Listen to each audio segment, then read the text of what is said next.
许烨，你的鉴宝答案和许一为的一模一样。许家继承人选拔不是儿戏，你被永远踢出许家继承人候选。不可能，这些答案明明是我自己写的。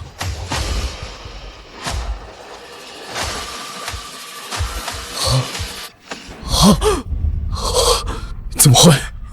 小薇写的答案竟然跟我的完全一样！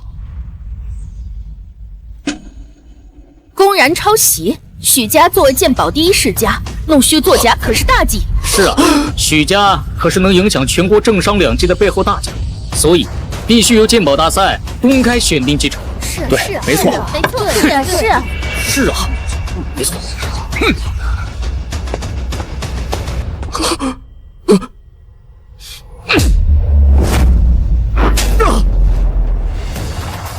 许燕，枉我一直器重你，你居然干出这种有辱家门之事！不是的吧？我没有。你连一件古董都没有碰过，怎么可能会写出这些答案啊？哥，我知道你嫉妒我有黄金瞳，可这是我生来就有的天赋，我控制不了啊。黄金瞳，这可是失传已久的鉴宝天赋啊！相传许家老祖就是因为有了黄金瞳才奠定基业，没想到时隔100年，许家的小儿子居然也能觉醒此等天赋。阿燕，虽然你不是我亲生的，但我平时从未亏待过你啊！你怎么就这么见不得小维好呢？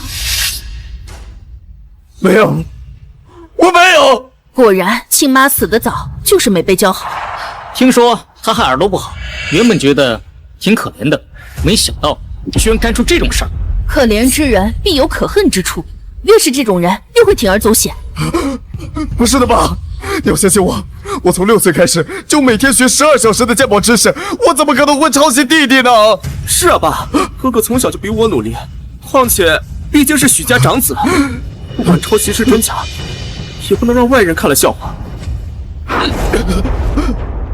我许家鉴宝的公正力，正因历来的清正廉洁，更不能徇私舞弊。如今结果已定，许一为拥有黄金瞳，当之无愧成为下一任许家家主，而许燕抄袭，证据确凿，即日起逐出家门。爸，我没有，爸，我没有。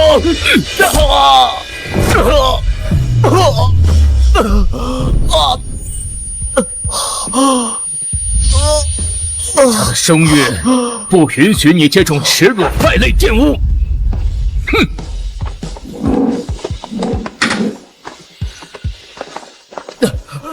爸，我需要吗？但我没有作弊。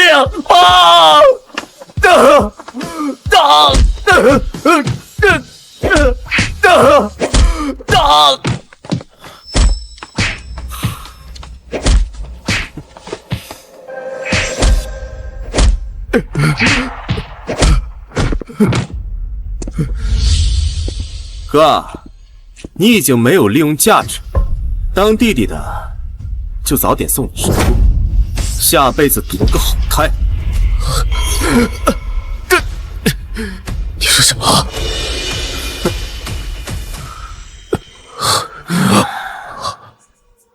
鉴宝答案是我抄的，黄金瞳又是我编出来骗他们的瞎话。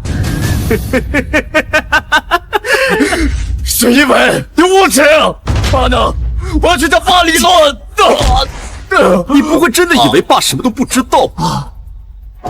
斩草除根，不留后患，还是爸授意的呢。弟弟我呀，就是心太软，想让你明明白白的上路啊。哼！嘿！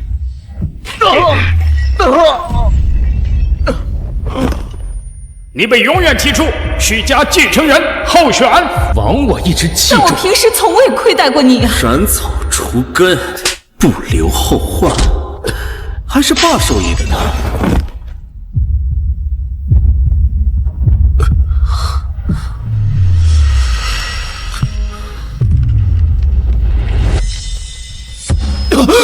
我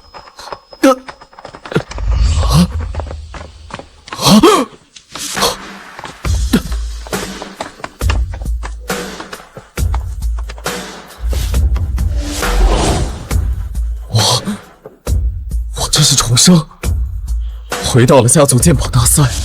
比赛开始之前，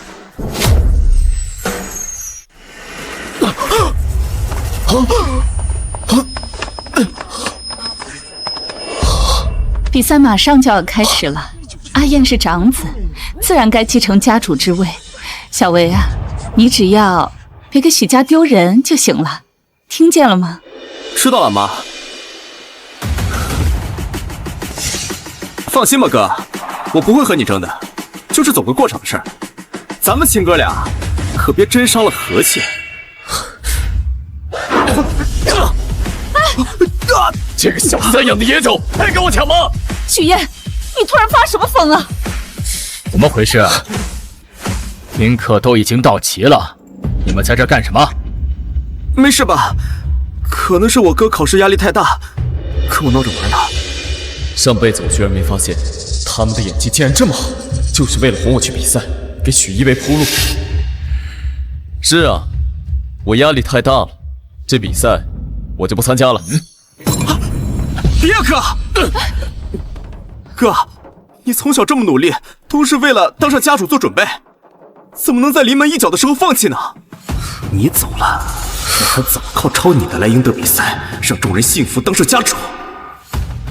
我放弃这家主的位置，不就正好留给你来做？哎呀，哥，你这是哪儿的话呀？所有族老亲戚都知道，这个家主之位非你莫属，我怎么能和你抢啊？刚刚是弟弟说错话了，要不你踹我一脚，或者打我一拳也行，只要你能消气去参赛，啊！小维，小维，是稍微好点了，看来他果然要靠我出席参赛，才能顺理成章。想公开踩着我上位，这次我绝不会让你再得逞。之前骗我害我的账，我来跟你们慢慢算。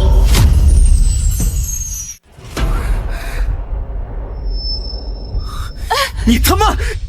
小维，妈，是他自己不愿意参赛，那我就成全他。小维，给我过来！许家最重嫡庶尊卑，你想像我一样，一直被戳脊梁骨，骂外室上位吗？妈，你爸还是向着我们的，只要我们按计划顺利进行，他自然被逐出家门，忍忍就过去了。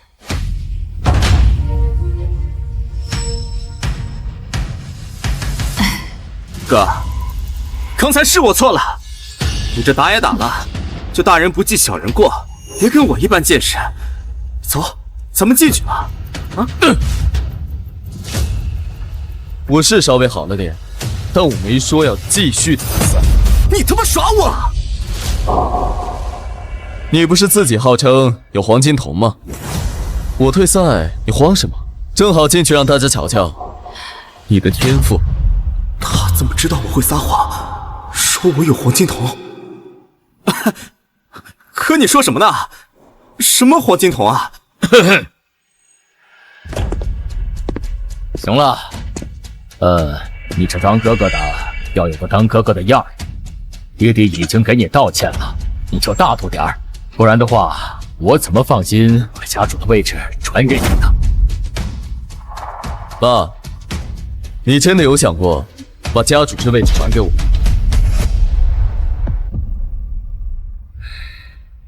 你这说的是什么话？我徐家家教森严，这家主历来都是由长子接任，所以上一世你们才会想出那么阴毒的法子来害我。哥，你今天怎么了？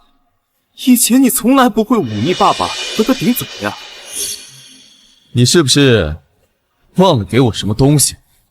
啊？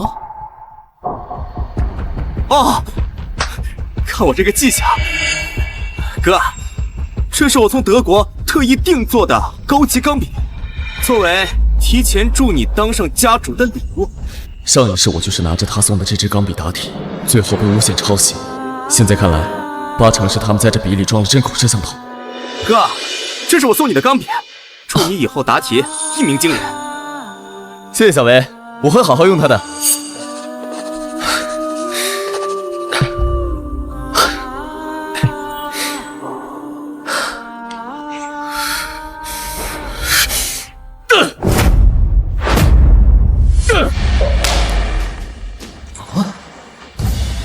您放心，家主之位一定是我。你这些破玩意儿，就留着自己用吧。哼！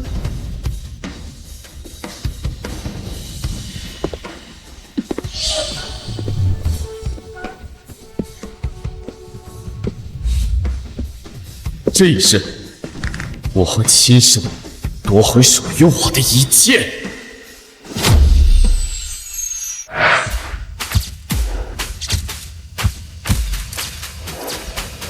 这个就是许家大少，长得倒是文质彬彬，但是可惜听说耳朵听力不太好。他妈刚生他的时候就难产死了，都说他命格不详，要是让他继承许家，以后怎么负重啊？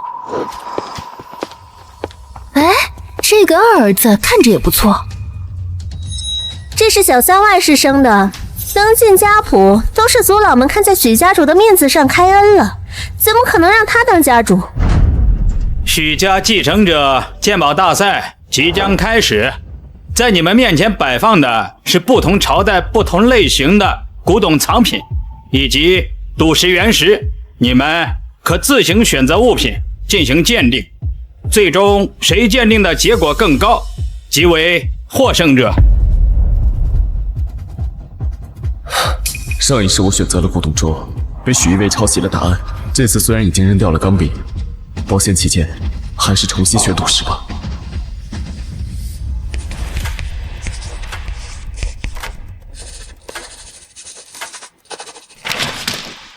哥，你选的什么呀？不会和我选的一样吧？待会儿咱俩的鉴宝答案要是一样，那可就尴尬了。放心，这一次绝对不会如你所愿。许燕，你先宣布你的结果吧。我选择的是赌石。什么？赌石？哥，你从小苦学古董鉴宝知识，怎么突然选了赌石啊？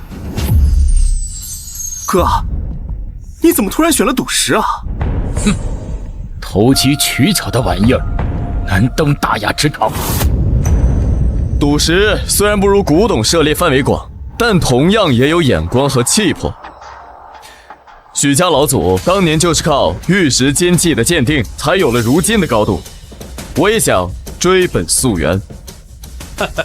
不错，年轻人没有忘本呐。小维，你的选择是什么呢？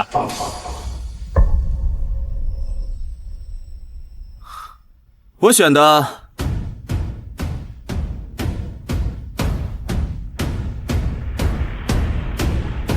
也是赌石。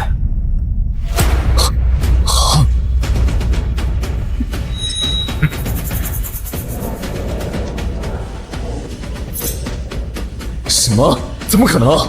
他居然也改变了和上一世的不同的选择。我毕竟有黄金瞳，选赌石的命中概率更高。虽然我哥是家主之位继承人，但我也想通过自己的努力，别输得太难看。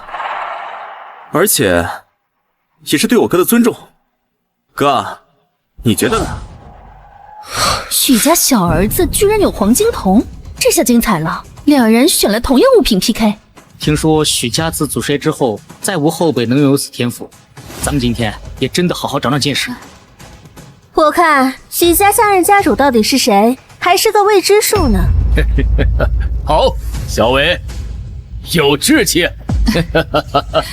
都是你教的好，小维啊，你还是要多跟哥哥学着点，不要浮躁，知道吗？许一伟怎么能跟我写的一样呢？难道不是钢笔的事？他是通过别的东西抄袭我写的内容。既然躲过了抄袭，这一次我就当众拆穿你们的谎言和嘴脸。我宣布，许家继承者鉴宝大赛正式开始。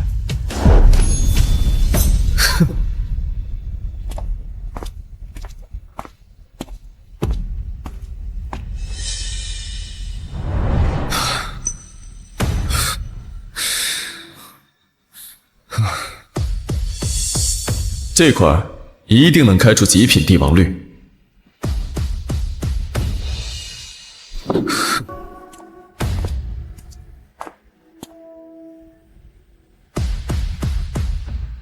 小维啊，你不是有黄金瞳吗？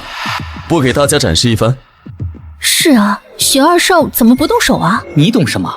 有黄金瞳就是有底气，一眼就能全看出来，根本不需要下手。我还是觉得许大公子的架势更稳妥。我自然是要屏气凝神运功一番。哥，你不写答案总盯着我干什么？难不成是转一圈拿不准，想要抄我的答案啊？哼，什么黄金瞳，那不过是忽悠外人的。他们愿意信故事，那我就编给他们听，让他们心服口服的尊我为家主。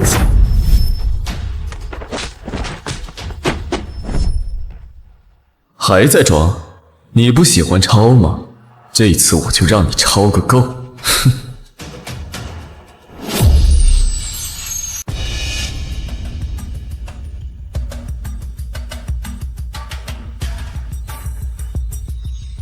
既然二位都已作答，现在我们就来当场开始鉴定。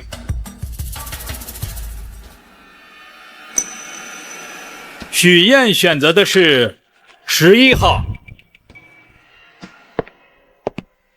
等一下，怎么了？叔公，真不好意思啊，我写错编号了。我想选的石头不是这一块。什么？哦，叔公，这些石头的序号都标在上方。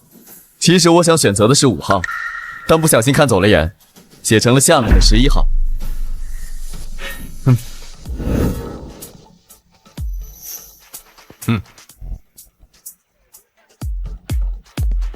这一块一定能开出顶级帝王绿。我故意在纸上写了错的序号，不管许一为是用什么办法看到我的答案，只要他直接照抄，就肯定会写错。哥，你怎么能这样？我确实是不小心粗心了下。胡闹！许家家主的比赛并非儿戏，岂能由着你想改就改？哼！爸，在你眼里，我有做对的时候吗？我埋头苦读，你说我是书呆子；我为你端茶洗脚，你说我是谄媚巴结。你用培养许家未来家主的借口，不断剥削我、推远我。难道只有许一为是你儿子，而我就不是你亲生的吗？阿燕，你这话说的太让你爸爸心寒了。你爸对你严厉，也是希望你能成才呀。哥，我知道你可能是太在意这次比赛了，想赶快获胜，但爸也是为了你好啊。混账东西，还没当上家主呢，居然还质问起你老子了！我怎么求出你这么个没教养的东西？好啦，族老们同意许燕的答案修改。小儿子，你写的石头是几号？纵然你许一为再会搬弄是非，只要你抄我的答案，就肯定也是错的。我看你又要怎么狡辩？我选的也是5号。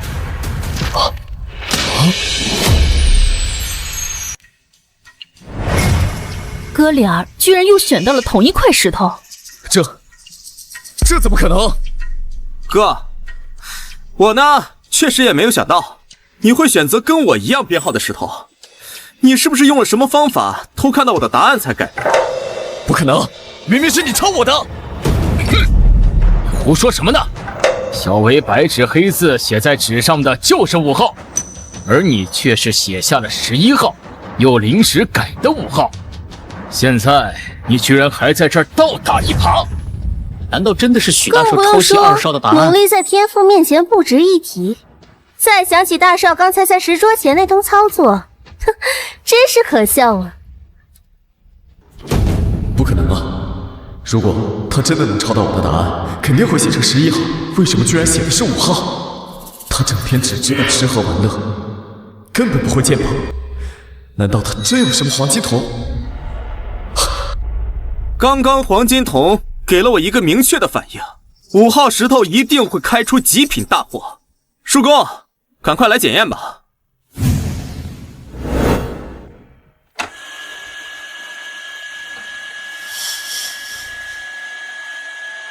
许愿选的石头肯定没错，现在所有人都看到是我写对的号码，许愿抄我的证据却走了。只要石头开出来，我就是胜者。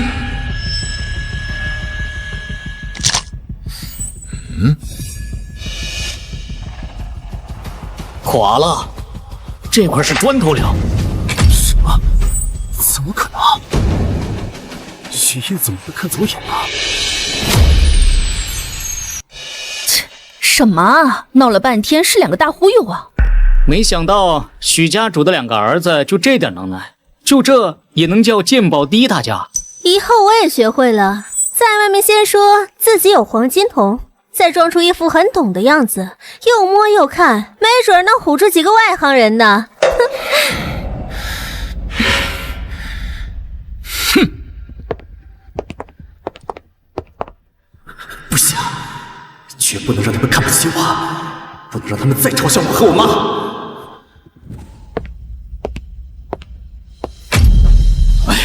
现在的年轻人呢？行了，我看这比赛就终止吧。许家继承人的选择，择日再从旁支里挑。等一下，我确定这块料子没有错，只是都偏在了右边。这位师傅，烦请您再从这半块的中间切一刀，大家一看便知。行，那就再给你一次机会。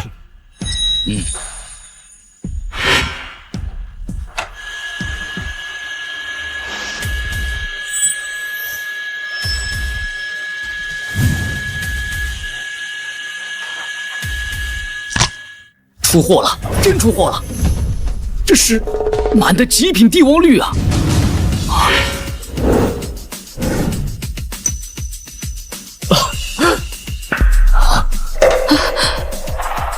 刚才我在摸料的时候就发现了，这块石头左侧平平无奇，但右边这半块石头吃光不透。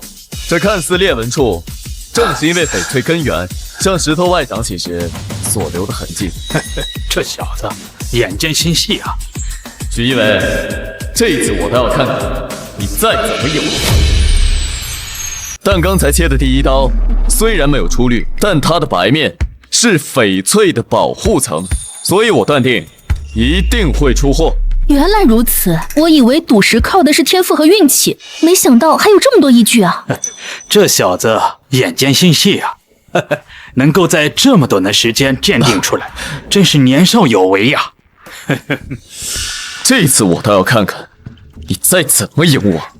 啊，哥，你按照我写的，已经让他们切好了。许一伟啊，你胡说什么？刚才这些明明是我自己分析出来的。是吗？刚刚我早就写好了，在靠右3/4处下刀就能开出翡翠。难道你不是按照我写的才跟大家讲这么多吗？什么？原来许二少早就知道，居然又是许二少先写上来的。果然是许大公子一直在抄袭他弟弟，还以为他刚才分析的多牛呢，原来是先知道了答案再反推啊！不是的，我没有看。许愿，够了！自己蠢技不如人也就算了，还在这里玩这些伎俩，许家没你这种丢人现眼的败类。为什么会这样？为什么每次他的答案都能跟我一样？明明就是他抄我的，难道这一世我还是逃不过被指控抄袭，最后惨死的命运吗？不，我不认命。但到底是为什么？我没写出来的内容，他也能提前知道并且写出来。不管什么原因，既然他愿意抄，这次我就彻底让他抄个够。老公，你别生气呀。阿燕从小要强惯了，急功近利，用些手段也是能理解的。是啊，哥，你抄不抄我的都没关系，许家家主之位永远是你的，我不会和你争。但你能不能先给爸道个歉？他身体不好，你别惹他生气。这许二少不仅有能力，还有孝心，我看更适合继任许家家主。哎，这都什么年代了，还搞那套嫡庶尊卑，就应该能者上位。许家大公子从小没妈，可能对心情不太在意。许愿，你现在跪下跟小维道歉，我还能原谅你，否则直接给我滚出许家！我没抄袭啊，刚才那些结论是我自己分析出来的。你们要是不相信，我们就再来一轮古董鉴定。古董涉猎知识门类繁杂，我要真靠抄袭，绝过不了古董这一关。不行，古董鉴定是许燕的强项，要是再让他去古董桌，一定会抢走我的风头。各位族老，我也不相信我哥会抄我的。虽然我在古董鉴定算是外行，但是为了我哥的清白，我愿意和他一起加赛一局。果然上钩了。哥，我陪你一起加赛一局。哎呦，二少人也太好了，这就是以德报怨啊！这是什么神仙兄弟情啊？许愿，你看看你弟弟的胸襟，再看看你，他不过就是怕我考得比他好。许一伟，我一定会当众找出你抄袭我的证据。这个许燕，怕不是又憋了什么坏招？他今天怎么突然跟变了个人似的，像条死咬着我不松口的疯狗？哥，我真的不想因为这次比赛坏了咱们兄弟的感情。你现在退出，给我道个歉，我立刻去找咱爸求求情，绝对不会把你赶出家门的。呸！你做梦！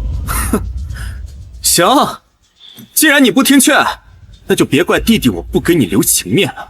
许燕，你赢不了我的。好，你们面前的3件古董，你们要分别鉴定出名称和出处，谁鉴定的又快又准，即为获胜。我宣布，古董鉴定比赛正式开始。今天我一定要当众撕开你们虚伪的嘴脸。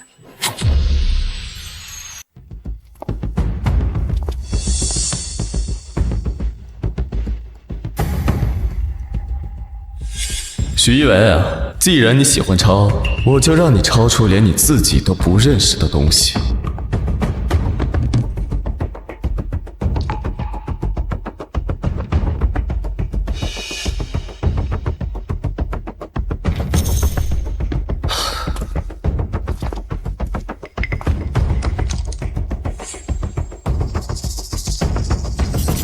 许燕，无论换多少次东西来比都没用，只要你脑子里想，我都可以同步抄下来。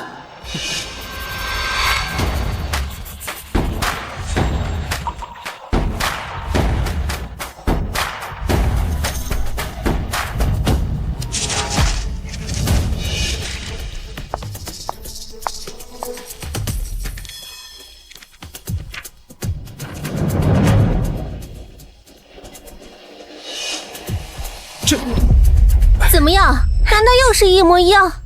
哼，这还用说吗？之前几轮已经验证了，肯定是许燕又抄着小维的。这不仅是一样的问题啊，关键老夫看不懂上面是什么意思呀。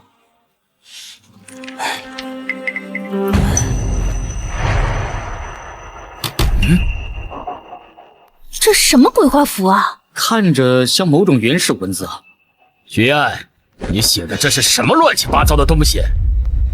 主公，各位，我确实没用现代汉字去写，而是用了元代初期的大元文。什么文？怎么了，二弟？这不也是你自己写上去交上去的答卷吗？你不认识了？我认识啊，哥，这次我都写出这么复杂的文字了，你怎么还照抄啊？你不要脸的程度还真没让我失望。这大元文是当年成吉思汗的铁骑踏遍亚欧大陆，建立元朝后期创造，一图一写一切文字，实现这片辽阔疆土所有民族的大一统。因此我苦学1年，不想这文化气谱失传。二弟，你又怎么学会的？我有黄金瞳啊，再复杂的字体都是一看便会。哥，倒是你，说了半天这些有的没的，到现在你都没说出这个古董到底是个什么东西。哼，不研究正道，就会哗众取宠。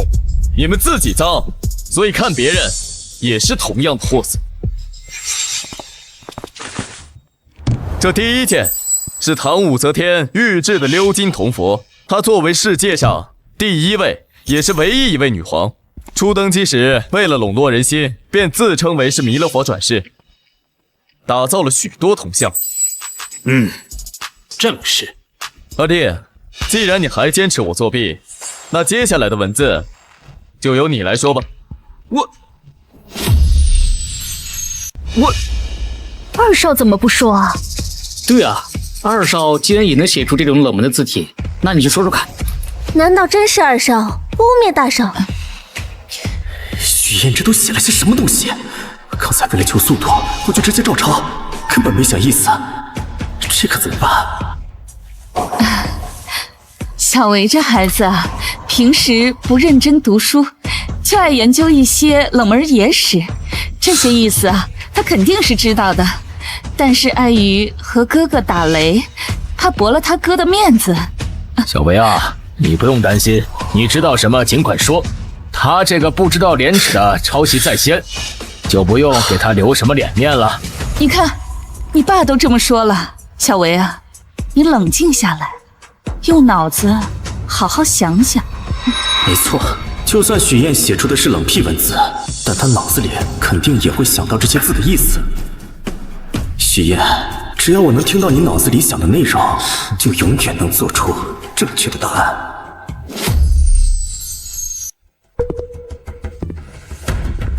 好，那我就先来说说这第二件铁制兵器。这个铁鞭是杨六郎抗辽时用的武器，并不多见，许一为肯定答不出。这正是杨六郎抗击辽人的铁鞭。什么？他怎么知道？不可能，冷门文字加上冷门兵器，他这个草包绝不可能答对。但刚才他拿着铁鞭靠近我，你接着就说出正确答案，难道他能听到我的心声？哥，你怎么突然这么惊讶呀？难道是我说错了？你答对了。那不如我直接把这第三个说了吧。许燕，你还是赢不过我。哼，这第三个词品啊，是青花瓷。奇怪，我怎么听不到许燕脑子里的想法了？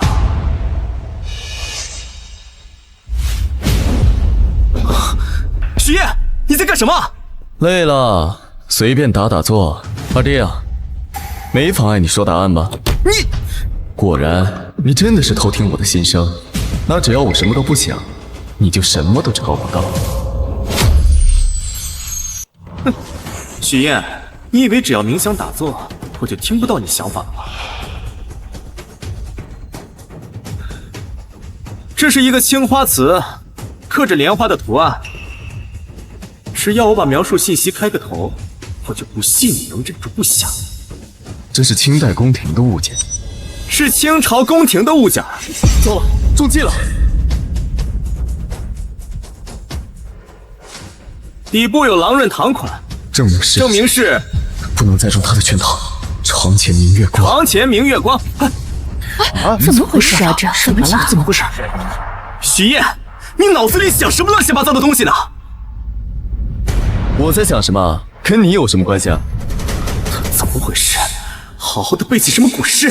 难道他发现我能监测到他想法的事了？难道他已经知道我监测他脑波的事了？果然，一个小三贱货生的野种，用的也是上不得台面的技。你妈谁贱人呢？小维，你这是做什么呢？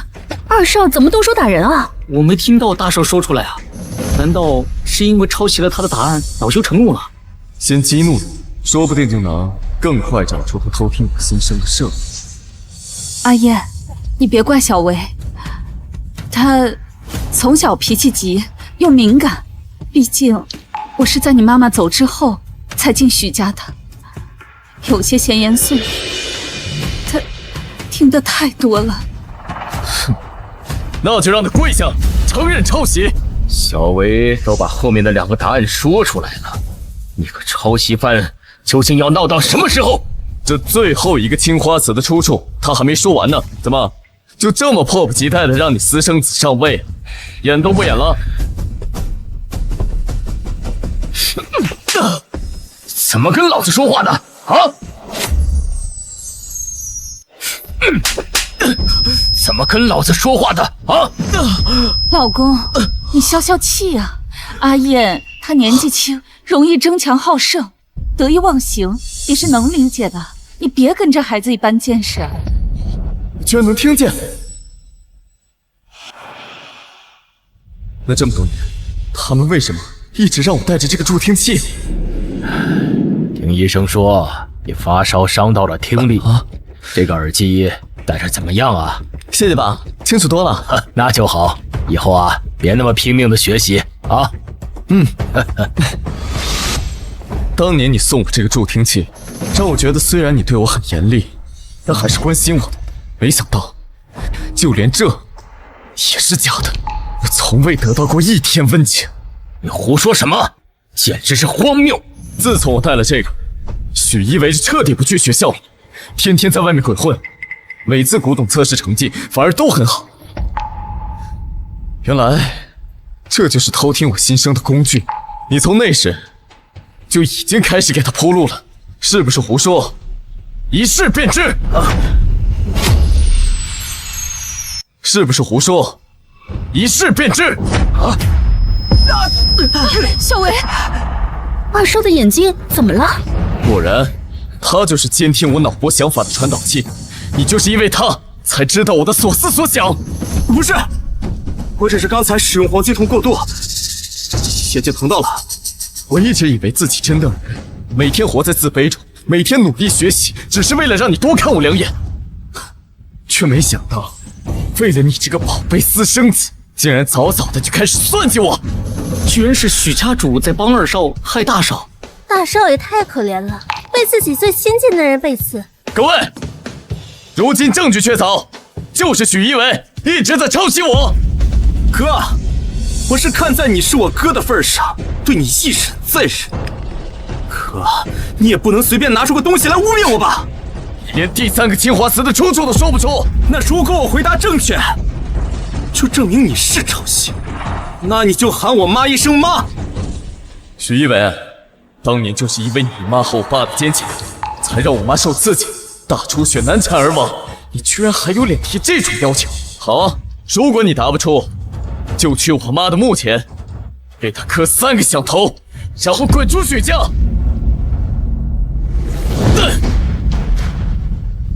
现在助听器已经毁了，不可能再吵到我，看你还能怎么回答。别装模作样了，许一为，你已经没有了助听器，你不可能从我这儿知道答案。你怎么就觉得我是抄袭呢？这第3件古董是清代和珅旧藏青花连纹瓶。什么？他怎么会知道？这个瓷身的瓶底虽然是和珅私藏的落骨，但通过碳10次检测釉面表层，才能得知它是乾隆年间的玩意儿，因此可以推断出是大臣贿赂和珅而进贡宫廷的赏赐。对，小维说的丝毫不差呀。哎呀，小维真的没让我失望啊。许燕，你也该闹够了吧？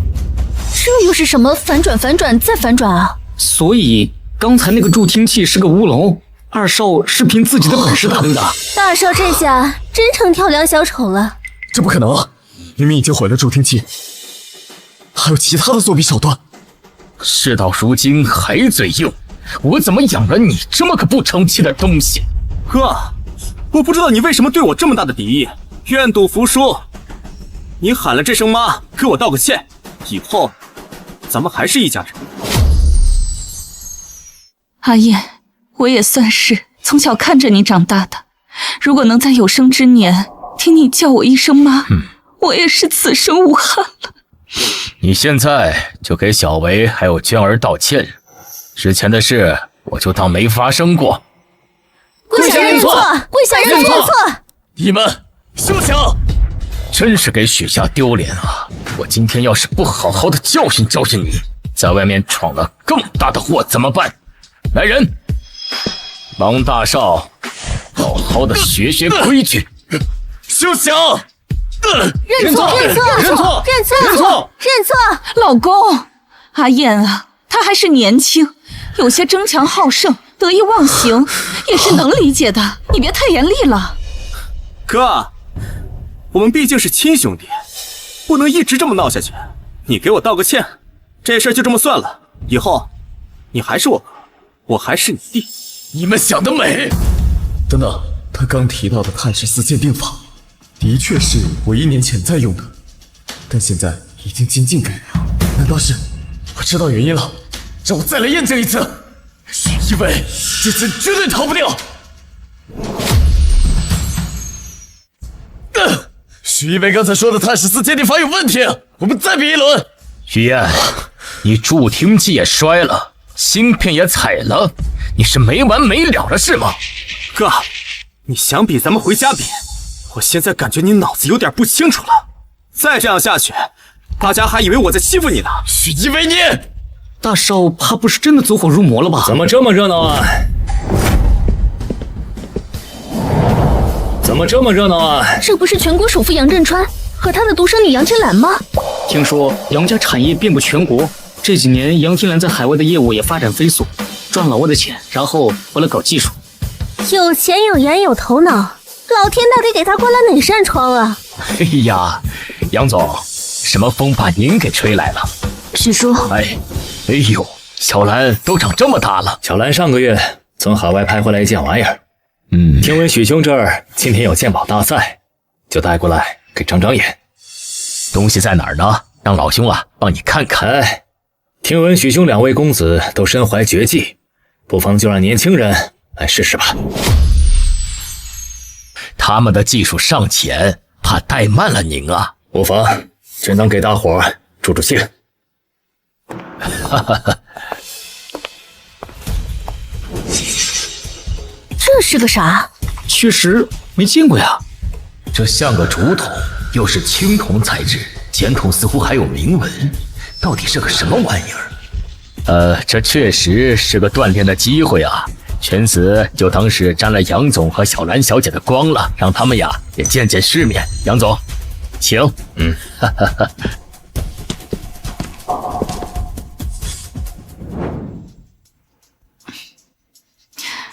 杨家的独生女，至今没嫁，今天突然带着宝物上来，要是能吃了杨家这个绝户，可比继承许家赚得多得多呢。放心吧妈，我这套装备连许燕都对付不了，糊弄一个小妞更是绰绰有余。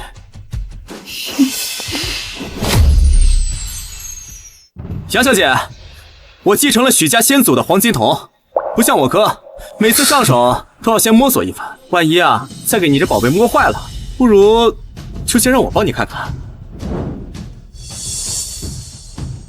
这2人什么来历？看似突然出现，却让许家父子甘愿再比一轮。而且给的这物件，许一为那 AI 工具8成分析不出。许燕，就算你发现了助听器又怎么样？我的 AI 眼镜早就把你的分析和想法全部都学习吸收，许家和杨家都是我的了。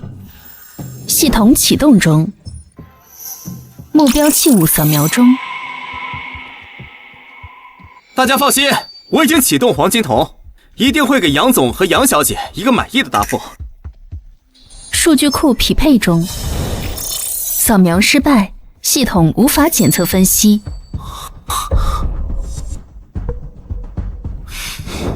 怎么回事 ？AI 怎么没有用啊？检测失败，该藏品未录入数据库，系统无法分析。什么？怎么会这样？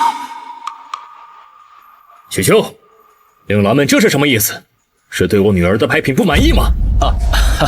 杨总，他们这是在做准备呢。你们2个干什么？啊！鬼鬼祟祟的，还不快给杨总鉴定宝贝！二弟不是毛遂自荐，不用上手便能检验文物吗？那我也跟大家长长眼。怎么样，二弟，有结论了吗？二少怎么不说了？难道出什么问题了吗？我已经用黄金瞳看过了，这古董是假的。什么？黑AI都检测不出的物件，肯定是假的。我就不信他许燕还能说出个花来。许二少的意思是，我花100万刀买的这个东西是个假的。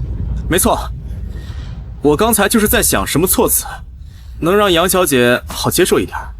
不用，我没那么脆弱。许大少也这么认为？哼，二弟啊，不懂就不要乱说。我用黄金瞳看了半天都没看出来，哥，你不要为了赢我，跟杨小姐胡扯八道。这东西的确是老的，是汉代的。什么？难道真让他看出来了？哥，这奇形怪状的东西，连用途都说不出来是什么，说不定啊，是谁仿制老物件的手法。现在造假的手段技术可是很先进的。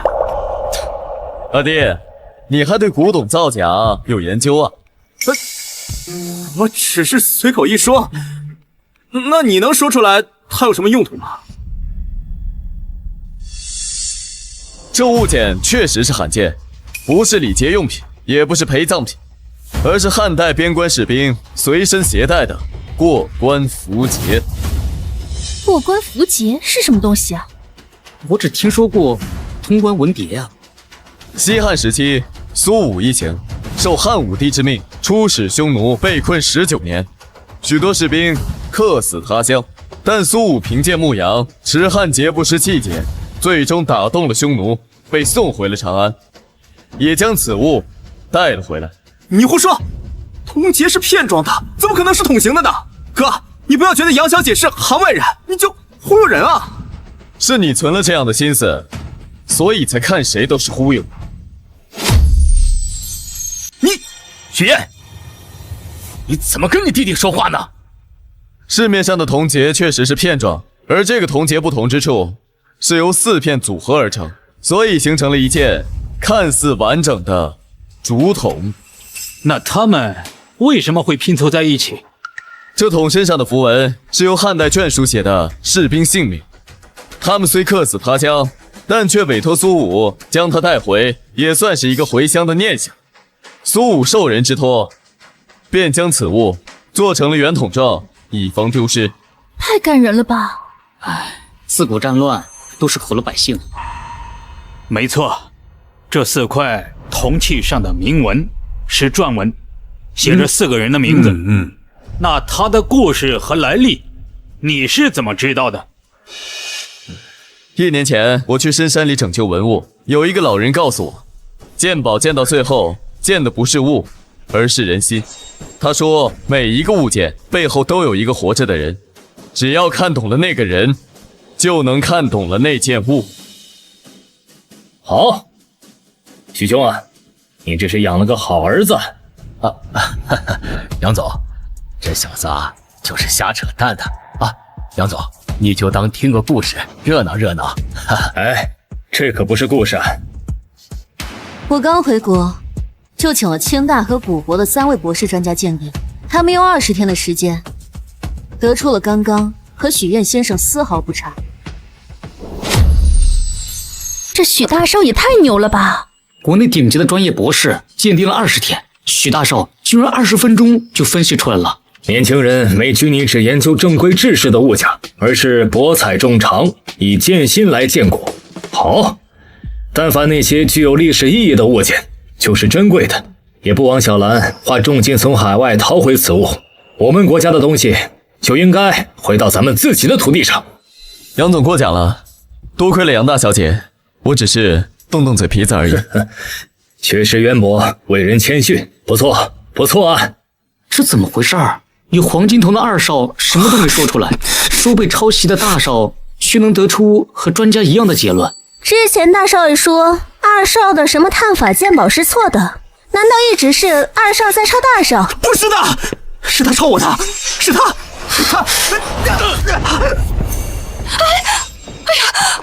小薇，小薇，你没事吧？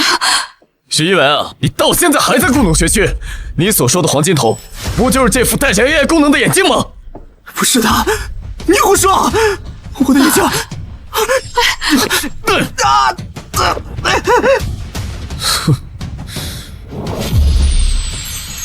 你先用助听器盗取我的想法，再传进这副 AI 眼镜里。哪怕我毁了助听器，眼镜也可以根据我过往的想法和知识来进行运算。你胡说，我听不懂。听不懂？那你说的碳14分析法，为什么是我1年前用过的？而杨小姐带来的古怪符节，为什么你又回答不出？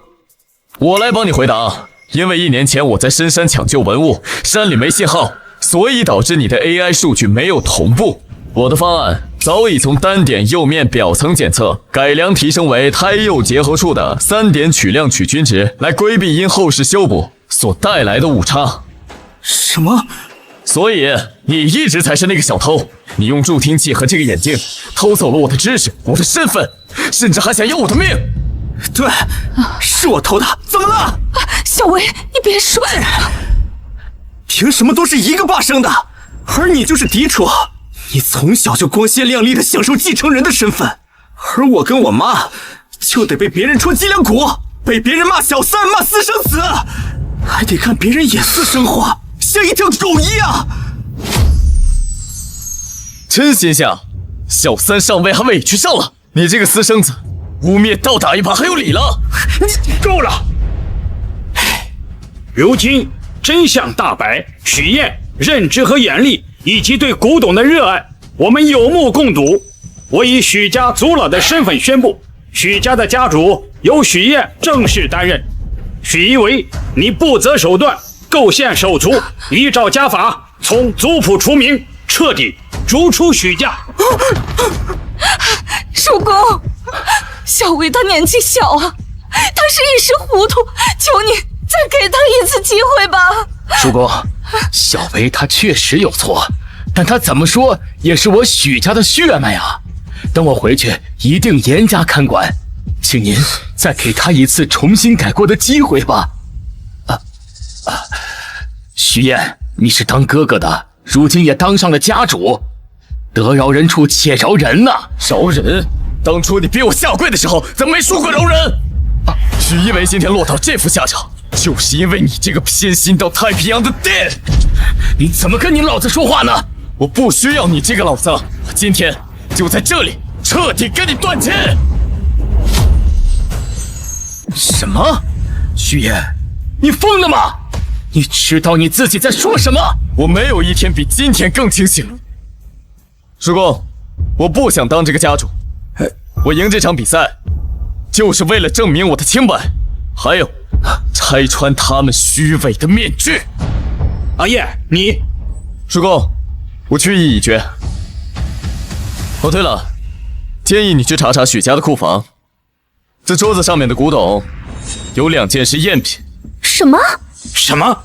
许家居然有赝品？那他们岂不是都知假卖假？看来许家鉴宝的权威性也不可信了。荒唐！许家的仓库只有家主同意才能进入，我会蠢到监守自盗吗？能进许家库房的除了你，这不还有一个吗？有的小偷不光偷走了我的成绩，怕不是还偷了许家不少宝物。你是非要把我逼死才甘心吗？哥，你非要把我逼死才开心吗？再说我去哪儿搞那些赝品？小薇她不可能干出这种事情，一定是有人污蔑。还真是叫不醒装睡的人啊！你们就继续父慈子孝吧。我们也走吧。来人，把桌上所有的古董拿回去，我要重新鉴定。二叔，我看没这个必要了吧？此事若真如阿叶所说，除了那个孽障，还有你，都将成为许家的千古罪人。哼！二叔，二叔，这下你满意了吧？哼！老公，爸，老公，你给我等着！啊！上车。杨小姐啊，这不太好吧？走吧，不必见外。杨总，叫杨总就太生疏了。我和你母亲呢，当年还有点渊源，叫我杨叔就好。我妈妈？那您这次来是？有关系，但更多的还是在赌你。我？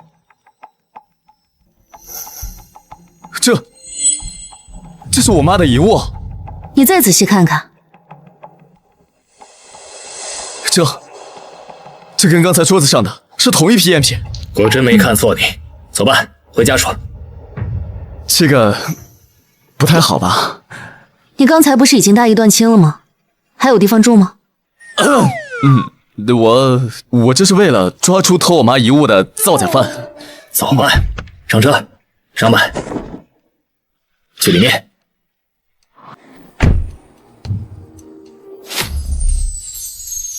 有一个代号为老鬼的造假师，这几年在疯狂的制造假古董骗钱，而且还会把赝品偷换成真品，再把真品高价卖至海外。把我们的文物宝贝卖给国外，这跟卖国贼有什么区别？这几年我一直在海外收购咱们的物品回国，但毕竟治标不治本，必须要抓到造假的根源。所以，这个许一为就是跟那个老鬼勾结。老鬼向来神出鬼没，每一次都会选一个懂古董的傀儡，在台前替他运作，但几乎没有人见过他的真容。我们这一次也是一路追查到许家，没想到居然是许二少。臭味相投，不足为奇。我妈的遗物，当年就是在魏娟的诱导下，让许正道给卖了。那是我母亲留给我唯一的物件。当年，你母亲的这块海兽葡萄镜，是我辗转买回，一直存放在杨家的博物馆里。去年，却突然发现被人调了包。真品在哪儿？现在都没找到。所以，必须要抓到老鬼，才能知道我母亲遗物的下落。对，老鬼的造假技艺非常高超，几乎所有的藏家都被他骗过，却唯独你，当场就看出了破绽。我已经放出消息，3天后，杨家将举办一场古董界级别最高的慈善拍卖会，老鬼一定会派傀儡带物件来参加。我们想请你当场鉴定，只要发现问题，就可以当场联合警署实施逮捕。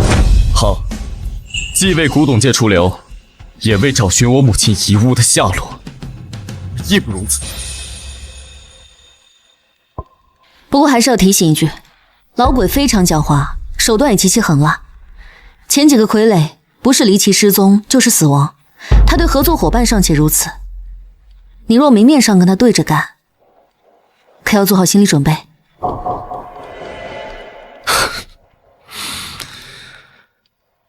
已经死过一次的人，这些都不足为惧。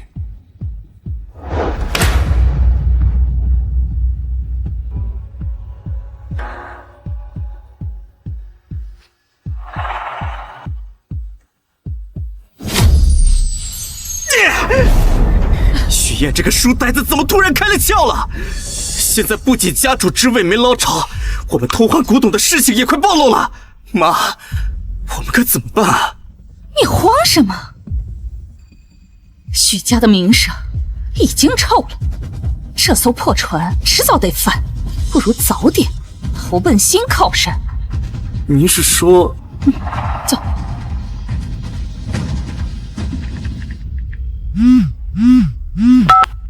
老鬼，你之前可是承诺过，你做的赝品绝对不会被人当众拆穿吗？没想到许家到了这一代，居然出了个明眼人。有意思。24小时内，你给我海外的账户打10个亿，然后再安排我们出国。你海外的生意啊，就由我们娘俩替你打理吧。臭娘们儿，你以为你是谁？凭什么敢跟我讲条件？你个老东西，对我妈放尊重点，不然我就去警署自首，咱们同归于尽。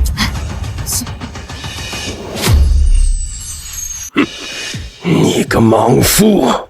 那就3天后带着我的作品去参加杨家拍卖会，顺利卖出，我就如你们所愿。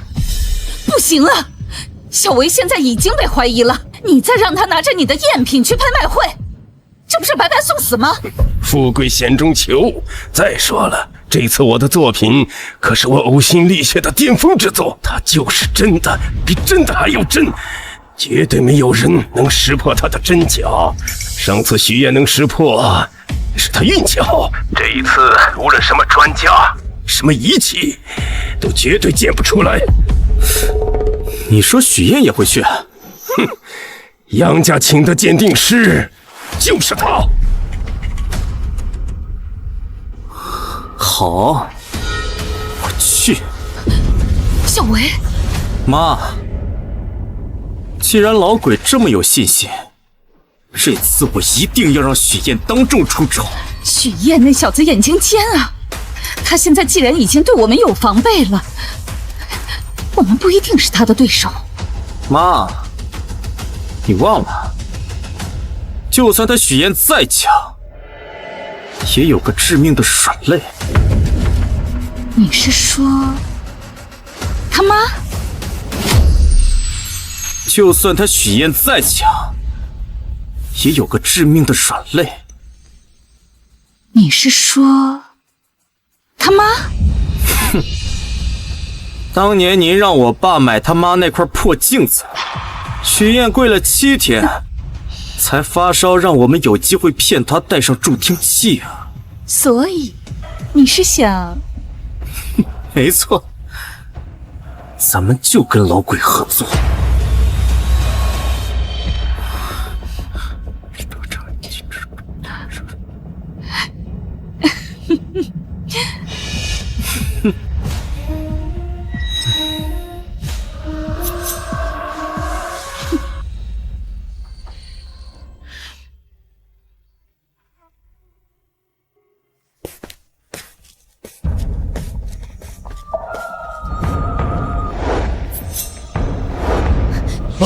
你想饶命！我就是肚子太饿了，想找点吃的。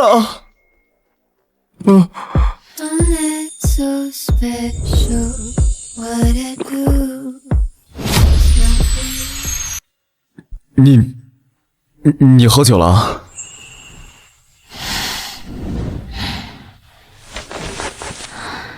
你大半夜不睡觉，鬼鬼祟祟的干什么？天地良心啊！我1天没吃东西，是真饿了。我去叫阿姨。不用，我随便搞点吃的就行。你会做？小时候在许家经常吃不饱，就晚上偷偷摸去厨房。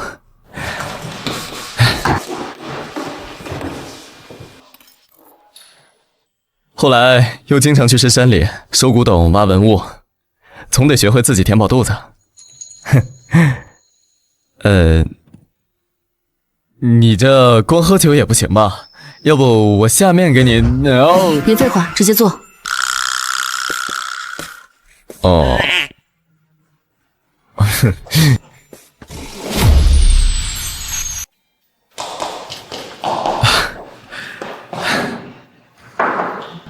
大小姐请入下。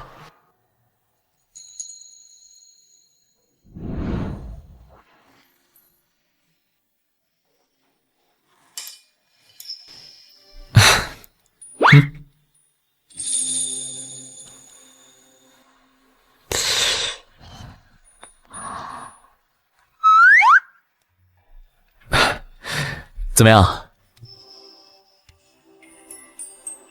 味道不错。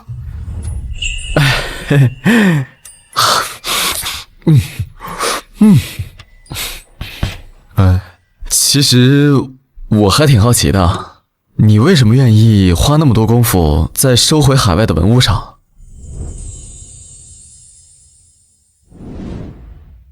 我爸妈因为你妈，只是联姻，没有感情。他们在我2岁的时候就离婚了。我妈出国，我爸一心扑在公司上赚钱。从小只有我爷爷陪着我。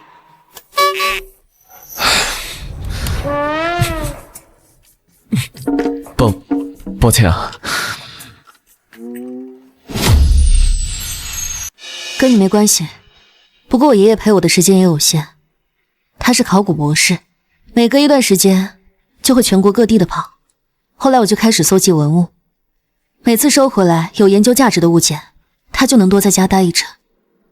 他主攻瓷器，而流失海外的文物中，以瓷器数量最为庞大，所以我才投其所好。你是不是觉得其实我特别功利啊？当然不会啊，只要能跟爱自己的家人多待些时间，我愿意付出一切。不过后来接触的久了，确实更为那些那么多流失在海外的文物感到遗憾。希望有一天，我们能够光明正大的把所有属于我们的文物都接回来。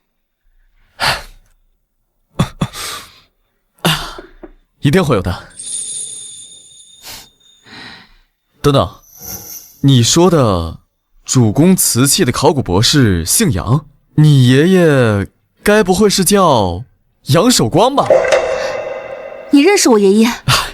还真是老杨头啊！我白天在比赛时说，教我见物先见心的老前辈就是你爷爷。好啊，臭老头，居然抛下我，给你去当老师。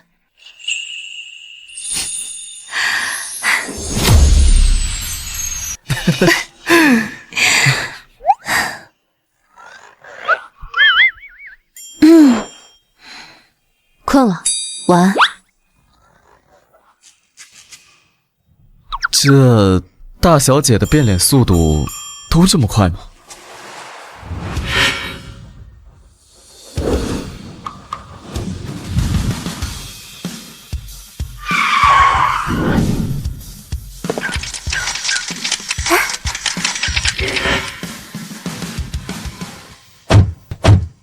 许燕，凭什么他还能名利双收？不当许家家主，却转头摆出一副守护女婿的姿态。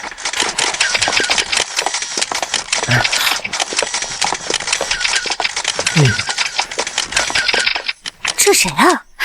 这是杨家拍卖会最年轻的鉴定师啊！啊，听说他参加许家古董考核，正确率100%呢。我去，真是一表人才，年少有为。走，看看去。走走。许燕，你给我等着！我今天一定要让你当众出丑，身败名裂！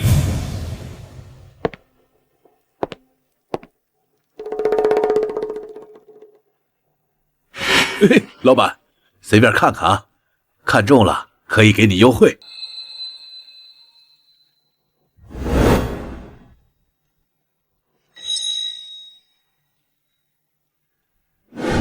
这个多少钱啊？一看你就是行家，这个给你800块，您拿走。小维，你买这个干什么？做戏当然要做全套啊。哼，200，可以的话我就收了。200就200吧。来，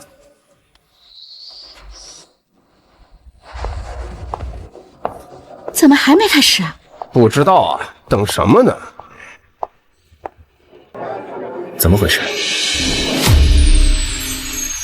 杨总，本场最贵的拍品还未到场，据说是神秘卖家堵在路上了。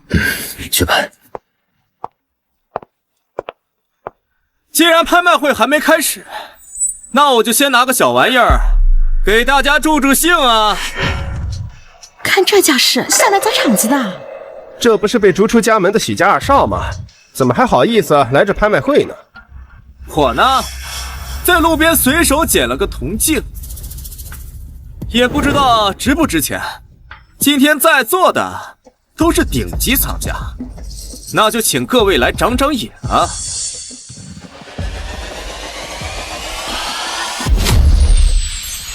这破盒子一看就是仿品。就是，这破玩意儿怎么好意思拿出来丢人现眼呢？哼。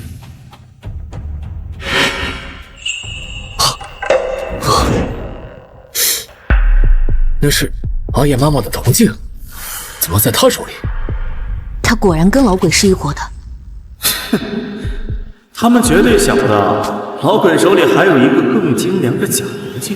许愿先生是我们本次拍卖会的现场鉴定师，既然是给大家的设身小节目，就请他上台，先做鉴定吧。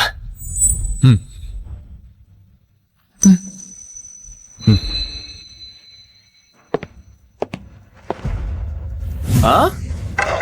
我说徐老师，就算我这是不值钱的小玩意儿，您也应该戴上手套再上手吧？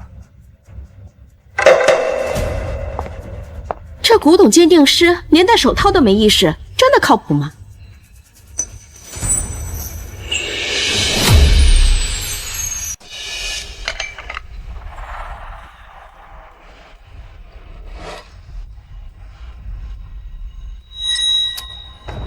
这海兽浮雕的立体度，葡萄纹路的饱满精致度，确实是难得一见的精品。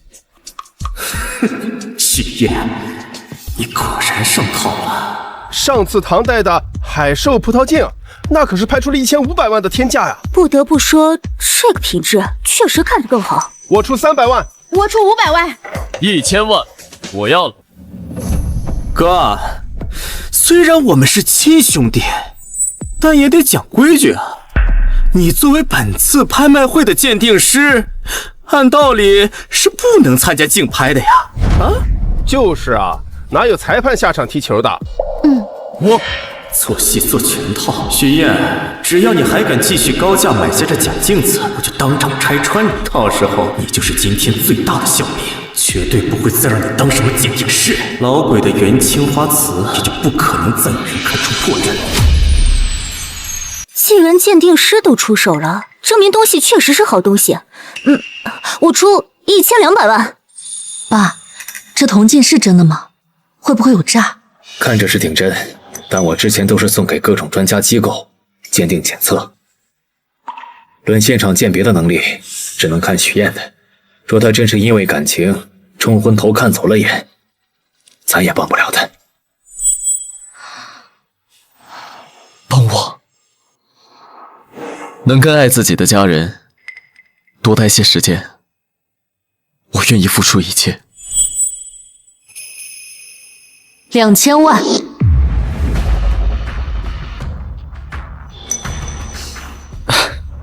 哥，以前我也没有发现你骗女人的手段这么高啊！这才几天啊，就把首富千金哄得团团转啊！不过你马上就要身败名裂了。2000万，有没有比这更高的？2000万1次，2000万2次，2000万3次，成交。现在归我了，归你了，当然归你了。没想到你这个书呆子啊，还是会因为你妈的事犯蠢，也不枉我费心，在地摊上选了那么一个盒子来装这个破镜子。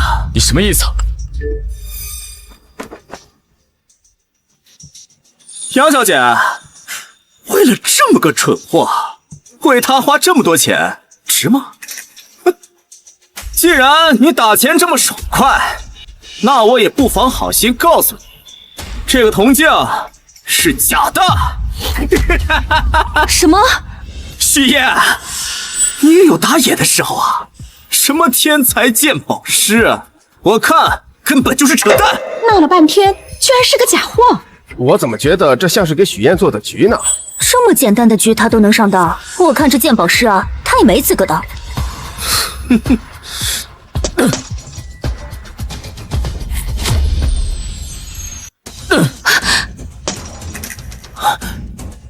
雪，冷静点。你们看，这就是我们推崇的许家家主，天才鉴定师。哼，这根本就是一个只会无能狂怒的软饭男，他根本就不配当这么顶级的鉴定师。没事的，许燕，一次走眼很正常。哪怕这个铜镜是假的，但是我们对亲人的思念是真的，不是吗？小兰，谢谢你。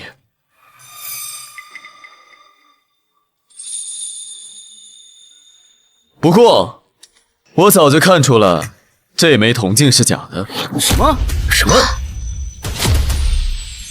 不可能！你就别强撑嘴硬了。如果你早就知道这个镜子是假的，为什么还要花高价把它买下来？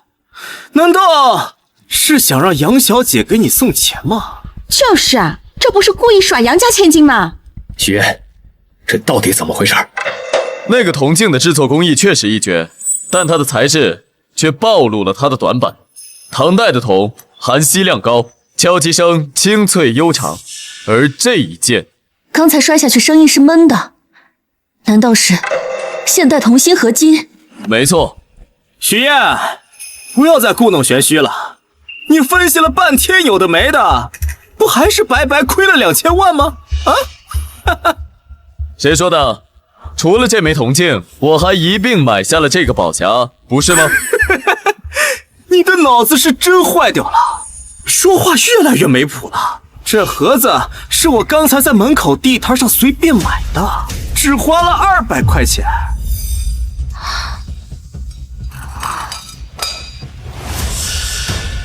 没错，许燕，这个盒子的结构虽然精美，但细节非常粗糙，看起来也就是几十年前非常普通的仿制品，确实不值钱。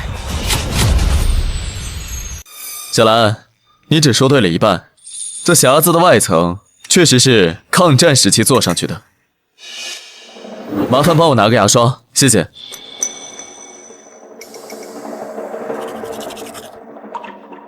那个时期外敌入侵，人们流离失所，很多懂得的藏家没法及时转移，又怕被外敌掠夺，所以只好反向做旧，然后就地掩埋。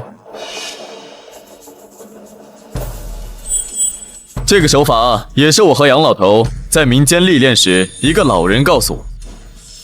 这是出自唐代的纯金鸳鸯16文匣，保守估计最低3000万起。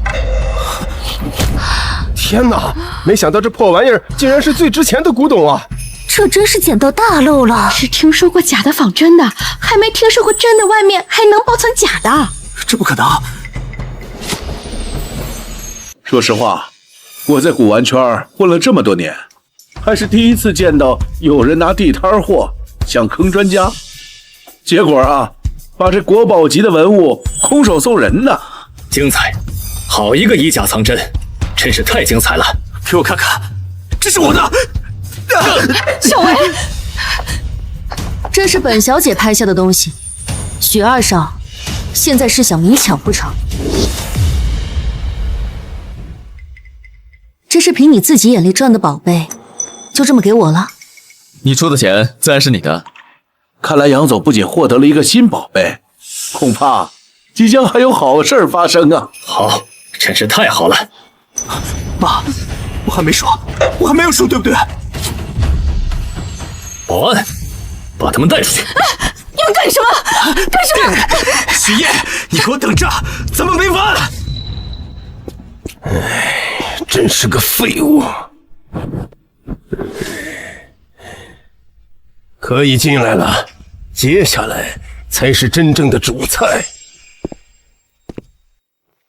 各位来宾，没想到一个热场小环节，结局竟然如此精彩，请允许我再次隆重给大家介绍我们本次拍卖会的现场鉴定师许燕。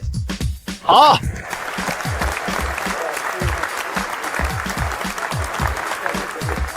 今天是古董界规格最高的慈善拍卖会，我们承诺，我们将会把今晚所有的拍品收入全部用于海外流失文物的追回工作。好。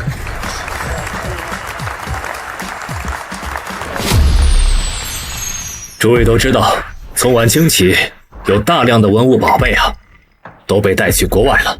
但那些东西是我们老祖先留下的，是我们文化的根脉。接文物回家，这不是生意，而是使命。好。下面我宣布，本次慈善拍卖会正式开始。好。首先，第一件拍品，明代白玉雕螭龙纹佩。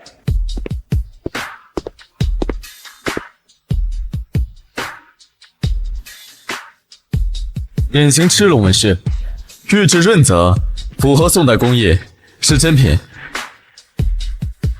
鉴定为真，这块明代白玉雕螭龙纹佩起拍价80万、100万、 120万、150万、150万，还有没有比这更高的？150万一次，150万两次，200万，200万，杨小姐出价200万，还有没有比这更高的？220万。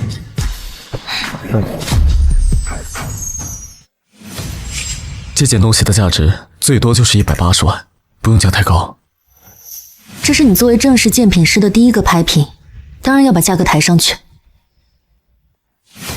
300万，300万，杨小姐加价到300万，还有没有比这更高的？300万一次，300万两次，300万3次，成交。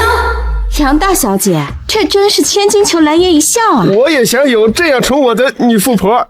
哎，你也得有那样的实力和颜值啊！下一件藏品，南宋马远寒江独钓图。南宋马远一派，半边山水风格，绢本质地，符合宋代特征，笔墨有神，是真品。这件藏品500万起拍，600万、 1000万、 1000万一次，1000万两次，1000万3次，成交。下一件藏品，西汉宫廷九尊。西汉中期宫廷工坊做工，做工细腻，但胎色不行，是仿品，不过也算是件不错的工艺品了。起拍价格50万、 80万、 100万、 150万、280万、280万一次，280万两次，280万3次，成交。300万3次，成交。280万3次，成交。800万3次，成交。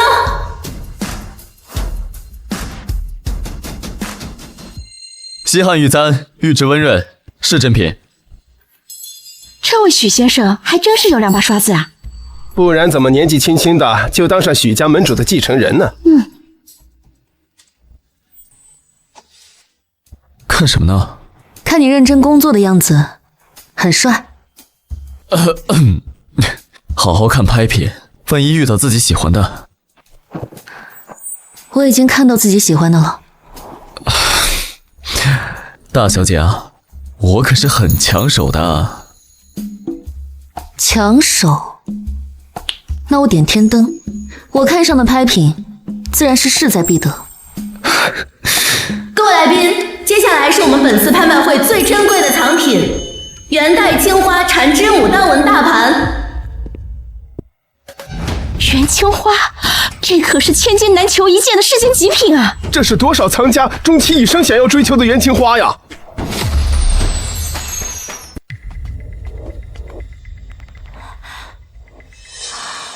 牛津热释光检测，苏黎世 X 光分析，皇家博物院3大顶级专家鉴定。这么多世界顶级专家的鉴定报告，看，那这100%是正品了。我能问一下，这件藏品的送拍人是谁吗？这件拍品的送拍人是一位神秘藏家，按照他的要求不公开姓名，他只留下了一张卡牌。啊，这是什么意思啊？鬼牌。是老鬼。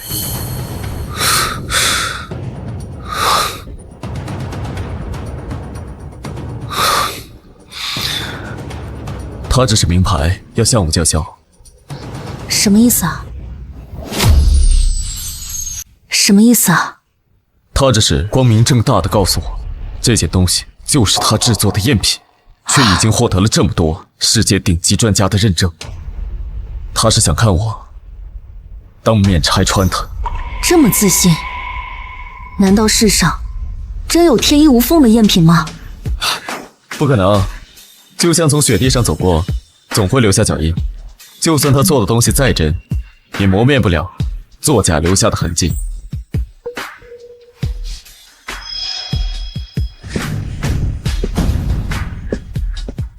这个作品我可是花了毕生心血，收集了大量元代民谣的素材，再从青花残片上提取青料，研磨调配，亲手绘制纹饰，再入窑复烧。胎是元代的，釉是元代的，青料也是元代的，所以仪器测不出来的每一项数据都和真品一模一样。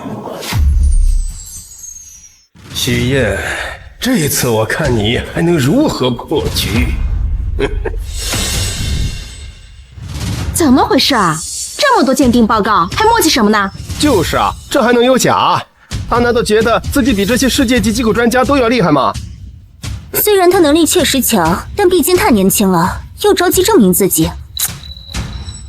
老鬼这招太阴毒了，他这是把许燕放到了全世界专家对立面。但许燕如果也认同这是真的，也会像许一文一样突然跳出来说这是赝品，那许燕以后……别急，相信许燕。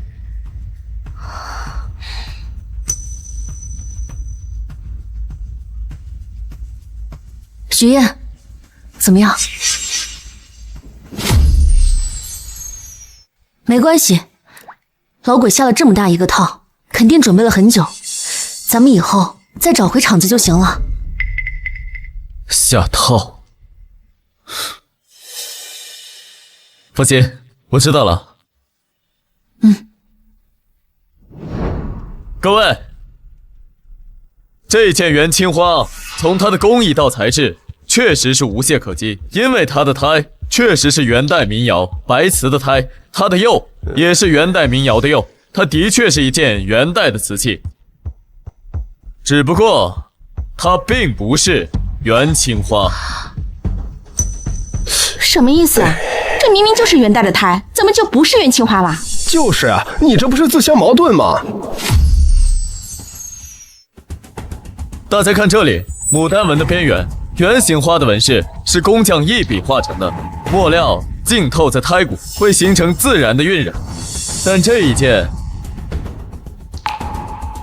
胎纹清晰可见，像是贴上去。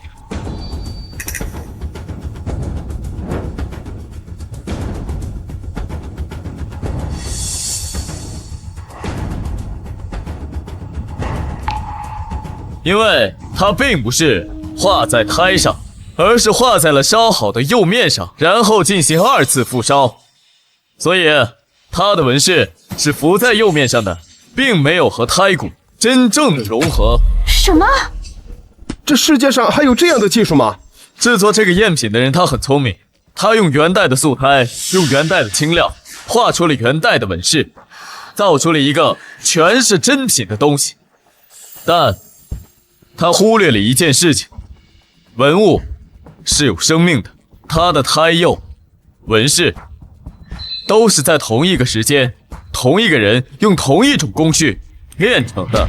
人为强行把不同时期的东西拼在一起，哪怕每个零件都是真的，补起来的东西也是假的。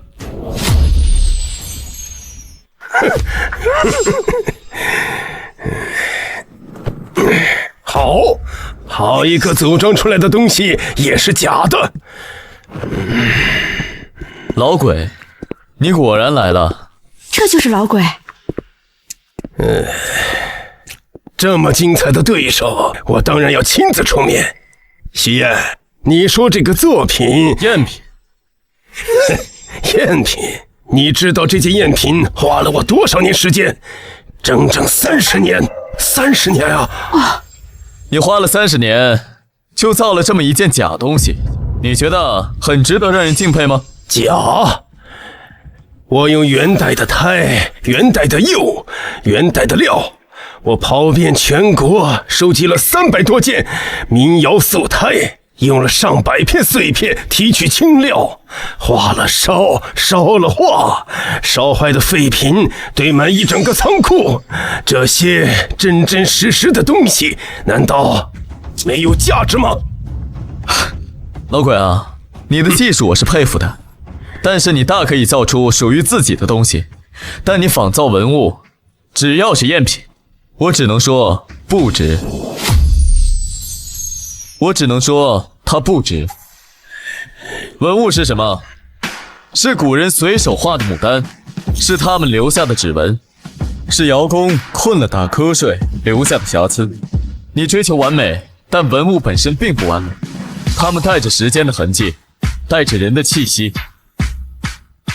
你这件东西太完美了，完美到没有一丝人的气息，所以它是假的。最后一个问题，许愿，你师父是谁？我没有师父，我从小就读遍了许家书房的所有鉴宝典籍，长大之后到处乱跑，跟民间高手学，跟地摊小贩学，跟深山里的老农学，跟文物自己学。见的人多了，走的多了，读的书多了，交过手的人和物都是我的老师。如果非要说一个对我影响最深的人，那就是一位叫杨守光的考古博士。杨守光，杨守光。20年前，我在岭南一个村子里做活，被人抓住，就是杨守光保的我。他说这个手艺人可惜了，给他留条活路。我问他为什么，他说手艺没有对错，用的人才有。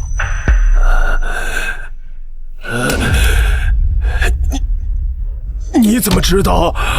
这是他教我的第一句话。30年，我等了30年，终于等到一个能让我心服口服的人。许愿，你赢了。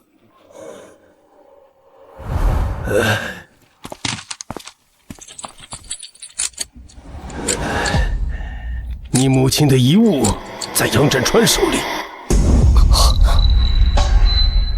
别看，专家鉴宝只看一眼，再多看，货主就要醒了。许愿，好好做，别浪费了杨老交给你的东西。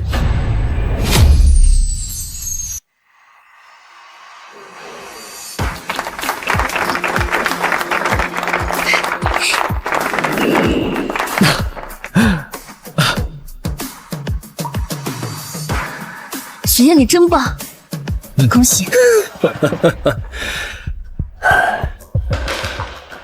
好啊，年轻人一战成名，今后前途不可限量啊！谢谢杨叔。小兰，你跟我去个地方。现在？对。好。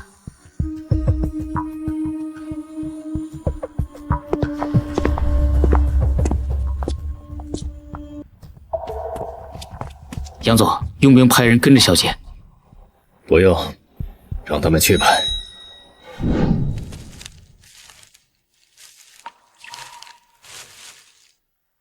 妈，我来看你了。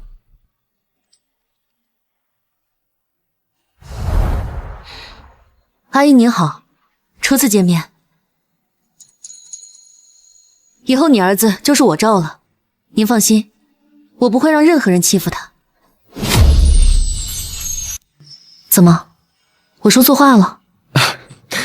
没有，就是没想到你这么直接啊。直接挺好，鉴宝多了，总是有些真真假假，见物见人心。许燕，从刚才老鬼被抓走之后，你就开始不对劲了。他最后跟你说了什么？别瞒我。他说，我妈的铜镜在你爸手里。这事跟你无关，我会自己去查。许愿，我是那种需要你冲在前面遮风挡雨，我只娇滴滴的躲在你身后的娇妻吗？当然不是。那不就得了？这件事情，你尽管放手去查。如果真是我爸动的手脚，我第一个不饶他。我不想你夹在中间。我刚才说了，你是我罩的，没人能欺负你，就算我爸也不行。听了。不是吧？这么感动？从小到大，从来没有人站在我身边，这么护着我说话。那是他们没眼光。行了，赶紧跟阿姨说一声，咱们回去。妈，看到了吗？这就是你的儿媳妇儿，霸道的很。阿姨，如果她以后欺负我的话，我也是不会手软的哦。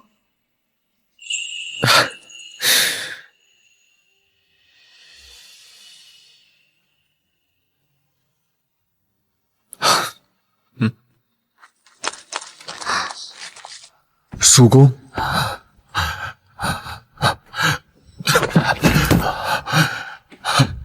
阿叶，阿叶，爸错了。您这大半夜的来堵我，又演的是哪出啊？该不会约了记者，再给我扣一顶不孝子的名号吧？我没有，有些伤害已经造成，一句道歉是消除不掉的。我知道，魏娟儿和许一为，我已经把他们赶出了许家。之前是爸糊涂啊，求你再给我一次弥补的机会，好吗？哀莫大于心死。过去的事情，我不恨你，但我也不想原谅你。回去吧。他们杨家人也不是什么好东西，你离杨家人远点儿，千万别被他们给骗了。我会选择我爱的人，就不劳你费心。阿叶，阿叶，正道啊，阿叶已经长大了，让孩子就走自己的路吧。起来吧。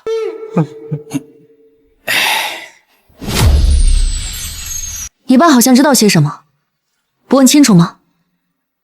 不需要，我想知道的事情，我自己去查。那你就不怕我是坏人，做的这一切都是在骗你？杨大小姐以身入局，那我甘之如饴。不是吧？如今全国最火的第一鉴宝师，竟然是个恋爱脑。你不是说过，再厉害的鉴宝师，偶尔打一次眼也是正常。这么听话？上门女婿的基本素养。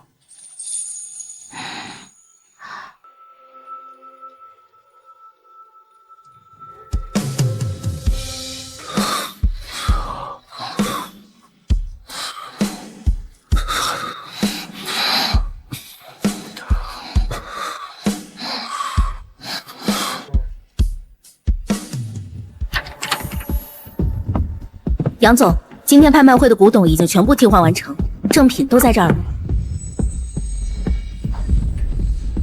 好，那个老东西不听我的，我就找个小的为我所用。